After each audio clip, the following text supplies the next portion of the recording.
శ్రీను, చెప్పు be simple చేసి. మన ఇంట్లో ఖర్చు రాను రాను చాలా ఎక్కువైపోతుంది. ఖర్చు అనేది ఈ రోజుల్లో కామన్, అది లేకుండా ఏ పని జరగదు. అన్నిటి మీద అంటే ఓకే, కానీ ఒక్క ఐటమ్ మీద ఇంత ఖర్చు అంటే చాలా ఎక్కువగా అనిపిస్తుంది నాకు. ఏమైటం ఎంతకది? టీ. ఓ, టీయా?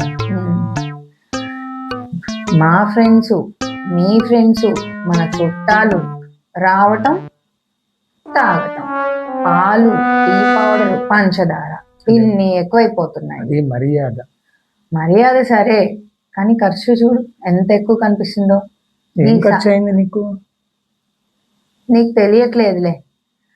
ఈసారి నుంచి నాదొక ఐడియా ఉంది. ఏంటో చెప్పు. వచ్చిన వాళ్ళకి ప్రతి ఒక్కరికి గ్రీన్ టీ ఇద్దాం. అబ్బో, ఎందుకో తెలుసా? మనకి పాల ఖర్చు ఉండదు, ఓకే.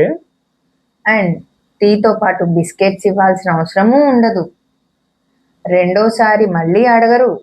ఓకే. ఇంకొకసారి వాళ్ళు మన ఇంటికి రాకపోను వచ్చు. అబ్బో, వీటన్నిటికన్నా ఇంకా బెనిఫిట్ విషయం ఏంటంటే మనం రిచ్ గా కూడా కనిపిస్తాం. ఇంత ఐడియా ఉందా నీ బ్రెయిన్ లో? అందుకనే శశి నుంచి బీ సింపుల్ శశి అయ్యో. సూపర్. Cinema super. 100 చేద్దాం అలాగే. Silver Jubilee.